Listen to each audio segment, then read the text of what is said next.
Welcome to Quillsword Blogcast. Basic Reasoning 101. No, it's not the beginning of a logic course, nor am I going to explain the intricacies of drafting an argument. Virtually no one actually needs to know how to argue formally, so why bother? There are things we can learn from formal argument, like who has the right of way. No, seriously, fancy term is the burden of proof. Basically, you state it as a fact or a conclusion. You own the burden of proving it really is a fact or the correct conclusion. It's not usually as bad as it sounds. If you say Bob said X, you just need to show the citation of Bob saying X. It's also a great time saver. If the person you are arguing with demands that you prove every statement, you have good reason to assume that this argument is on its way downhill. Unless you're making claims that most people don't accept as true, in which case you started the argument in the bottom of a pit and you really should stop digging. Formal argument just writes down the rules that should be common sense. You don't need to prove every single statement. You only need to prove the ones that are being argued about. If you're arguing that the clouds are in the sky and mention that the sky is blue, you don't need to prove that the sky is blue. You do need to prove that bit about the clouds. Unless you live in Arizona, you can usually just walk outside and point up. Case closed. Formal argument is like chess. Rules are basic, but the game is complex. If you are going to be making formal academic arguments or working on a degree in philosophy, you need to learn all the rules and the various gambits. Otherwise, we're done here. I hear just about every day how the modern world bombards people with information and that the average Joe can't sort it all out. I can sum that up in one word: balderdash. It's not true. You are perfectly capable of sorting through the information and reliably deciding which to accept and which to discard. Not perfectly, human after all, but more than reliably enough for everyday purposes. First off, 90% of the information you are hit with is garbage and can be ignored. You do need to know your mom's birthday is today.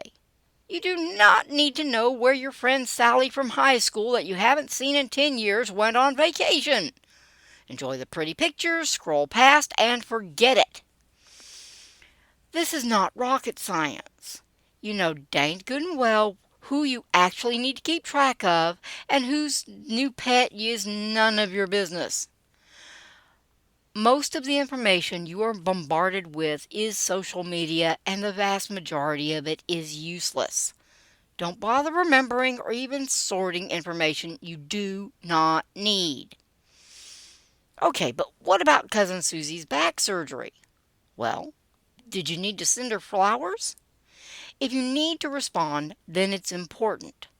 The second question is whether or not the information is credible. Did you hear from Cousin Marty, who thinks high school pranks are still funny and is from the other side of the family?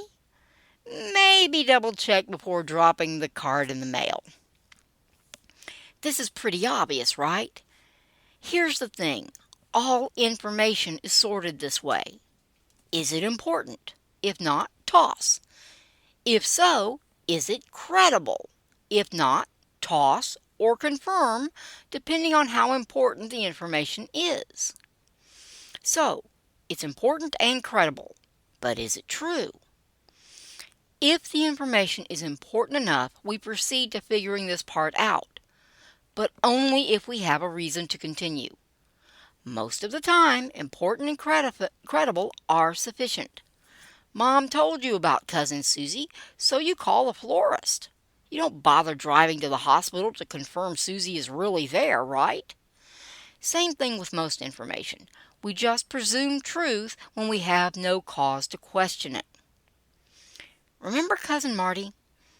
Why wasn't he credible? Odds on favorite, you're thinking it's because of that penchant for pranking, but you're mistaken. His credibility is in question because he is from the wrong side of the family and doesn't even know Cousin Susie, as far as you know. He could be correct anyway. Maybe he met her somewhere else. But without a known connection, his credibility is in question. The pranking thing matters, though. Cousin Marty may know Cousin Susie, but he may not reliably report what he knows. He may think it's hilarious to convince people to send flowers to hospitals and therefore lie about Cousin Susie. Marty is an unreliable source, and we should probably just give Susie a call first. Reliability and credibility are different things. Credibility tells us that the source has access to the information being reported and is likely to report correctly. For example, a blind man may believe earnestly that the sky is purple. He has access to the information through other people. Unfortunately, Cousin Marty is his source, so the blind man is reporting truthfully as he understands it, but incorrectly because Marty is a jerk. But Bob can see just fine and isn't a jerk. Our blind friend can safely trust Bob when he says the sky is actually blue. Marty is credible, but not reliable. Bob is both credible and reliable. We usually assume reliability from credible sources. Until we watch the media in action a few times, then we question our sanity. The AP is pretty credible. They have 250 locations worldwide, so they certainly have access to lots of potential news sources. But by the time the story has been through the AP, Twitter, I so wish I were kidding, and then MSNBC, reliability has been dead for at least a week. Okay, I'm not being fair. Reliability was DOA and credibility is on life support. No, I don't know why anyone watches the legacy media anymore. Why do you ask? Okay, back on track. The point is, we don't usually consider reliability unless we have some other cause to do so. Important and credible are usually enough categories for sorting the vast majority of information. The more important or critical the information is, the less we trust and the more we confirm. This is why pilots walk around their own planes before every flight. Sure, the nice guy on the ground crew says everything looks fine, but does he really know? And you can't just pull over on a cloud bank if something goes wrong. So the pilot checks for himself. When information has to be true, then you pursue confirmation. When information should be true, you question reliability. When it would be nice but you don't really need the information to be true, you can just trust the credible source. This means that only a tiny proportion of that bombardment needs to be confirmed. Most doesn't even need to be considered. The only question you have to ask is, how important is it that this information be true? So now you have the basics. You know when you actually have to prove what you say, and how to figure out what information needs to be confirmed before you rely upon it. The rest of reasoning is just common sense. If you can navigate arguments between your siblings, you can handle this just fine. Same rules apply for figuring out which kid broke the vase as to whether or not the president is telling the truth. Does it pass the sniff test? Does it make sense? If the same thing happened in your neighborhood rather than at the nation-state level, would the reasons given be acceptable? If your brother told you the same thing, would you believe him or punch him? Oh yeah, I promised to explain the straw man fallacy. It's simple. Your kid brother probably did this to you a million times. You say Mom said, "Eat the spinach." Your brother proceeds with a dissertation on why your mom couldn't have said, "Eat your spinach," the way you pronounced spinach because she just had her wisdom teeth pulled. Your brother can actually prove this argument. Your mom couldn't pronounce spinach correctly right now, no matter how hard she tried. But that doesn't mean she didn't leave strict instructions for the little jerk to eat his spinach. So what if she pronounced the word spinach? You both knew exactly what she meant. The argument should be whether or not your mom left orders for eating spinach, not how well she pronounced the word.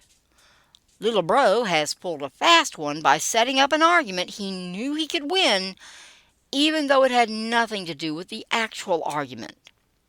This is the straw man argument. The idea is to set up a straw man which can be easily knocked down rather than actually attack the real argument. It's a logical fallacy because it has nothing to do with what was actually being argued. It's also either a sign of lazy reasoning or, more often, deception. Either way, it's crap. So why did I think the journalist trying to debunk the doctor was using this? Because he states that the study does not prove that vitamin D prevents COVID-19. This statement is true, but has nothing to do with what the doctor and the study actually said about vitamin D reducing hospitalization and the likelihood of poor outcomes. Yepers, most journalists learned how to argue from your little brother. Unlike your little brother, they don't seem to grow out of being jerks about it, though. Wow, Cousin Marty became a journalist.